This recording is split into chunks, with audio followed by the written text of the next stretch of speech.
नमस्कार सभी को। आज की वीडियो में हम जानेंगे कबीर जी की एक दोहा है। कामी कुत्ता 30 दिन अंतर रहे उदास, कामी नर कुत्ता सदा 6 ऋतु 12 मास। तो इस दोहे का क्या मतलब है, इसी पर हम बात करेंगे और हमारे लिए कबीर जी ने कितनी अच्छी शिक्षा दी है मानव समाज के लिए। और अब लोगों को पता नहीं ये वाला दोहा पता है कि नहीं, तो चलो शुरू करते हैं। इस दोहे के माध्यम से कबीर जी ने बताया है कि जो कुत्ता होता है उसका जब सीज़न होता है, पूरे साल में 1 महीने का सीज़न होता है, जब वो संतान उत्पत्ति करने के लिए संबंध बनाते हैं। और 1 महीने में वो मान लो 5-10 बार जितनी बार भी बनाते होंगे, तो उस पूरे 1 महीने वो उदास रहते हैं। लेकिन जो इंसान है उसका कोई समय ही नहीं है, वो तो पूरे 1 साल में सिर्फ 1 महीने ये काम करते हैं और उसमें भी वो उदास रहते हैं। लेकिन इंसान का क्या है, वो तो 6 ऋतु 12 मास, मतलब हमेशा एक कुत्ता बना रहता है 6 ऋतु और 12 मास, यानी 12 महीने। कोई समय नहीं, कोई वो मर्यादा नहीं कि भाई 15 दिन में 1 महीने ही करना है। पूरे के पूरे 12 महीने बस कुत्ता ही बना रहता है। तो अब आप देख लो, मतलब हम कुत्ते से भी गए गुजरे हैं क्या। तो इस वाणी के माध्यम से, इस दोहे के माध्यम से हमें शिक्षा लेनी चाहिए। और ये जो कुत्ते वाला कर्म है उसका एक सीमित समय बना ले, लिमिटेड ही रहें।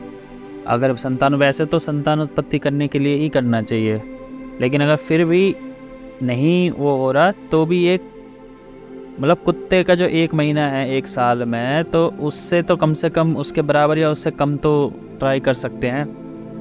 हालांकि कुत्ता सिर्फ किस लिए करता है, वो भी संतान उत्पत्ति करने के लिए करता है सिर्फ, और किसी के लिए नहीं करता कि एंजॉय करें हम जो भी है।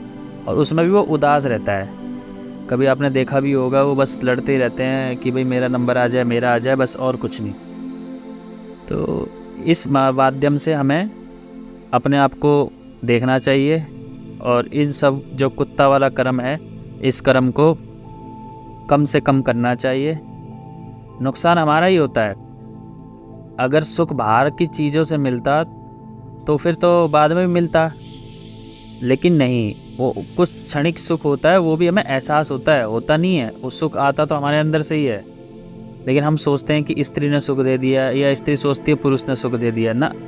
वो हमारे शरीर के अंदर से ही वो सुख आता है, जो हमें लगता है वो सुख भी नहीं होता। वो तो हमारा कीमती जो 1 महीने का जो हमारे खाना खाया उसका जो सार था, जो वीर्य रूप में, रज रूप में बना, वो बाहर निकला। तो जब बाहर निकलने पे हमें सुख की अनुभूति होती है, अगर वो शरीर के अंदर रहेगा तो कितनी अच्छी अनुभूति होगी, और बल तेज सब कुछ हमारे शरीर में देगा। आपने देखा भी होगा कि जो भी ये काम करते हैं फिर उसके बाद ऐसे हो जाते हैं निढाल से, बिल्कुल कमज़ोर एकदम से, मतलब जैसे पता नहीं क्या चला गया हो, क्या छीन गया हो।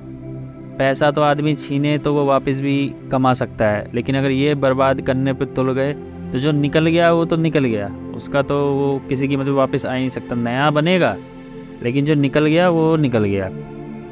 तो हमें ये सब सोच विचार करके, कबीर जी के इस दोहे पर विचार करके अपने कुत्ते वाले कर्म को कम से कम या लिमिटेड में ही करना चाहिए।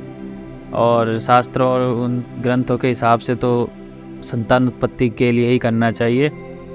और बाकी तो ये जो सब बताते हैं कि इतनी बार करो, हफ्ते में करो, 15 दिन में करो, इनकी बातों में ना आकर हमें ये कुत्ता वाला कर्म बिल्कुल ना के बराबर, या जब बहुत ही ज़्यादा ज़रूरत हो तभी करना चाहिए, नहीं अन्यथा इनसे बचना ही चाहिए, चाहे कोई शादीशुदा हो या कुंवारा हो। क्योंकि अगर आप ये कर्म करके ही संतुष्ट होना चाहते हो, तो यहाँ का तो एक नियम है कि पूरी दुनिया की अगर सारी स्त्री या सारे पुरुष स्त्रियों को मिल जाए तो भी संतुष्टि नहीं होगी।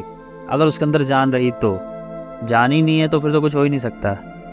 तो कहने का मतलब वही है कि हमें ये कुत्ता कर्म ना के बराबर, या जब ज़रूरत हो तभी करना चाहिए, अन्यथा नहीं करना चाहिए। और कम से कम कुत्ते से जो ऊपर ही उठना चाहिए, ना कि उससे नीचे गिरना चाहिए।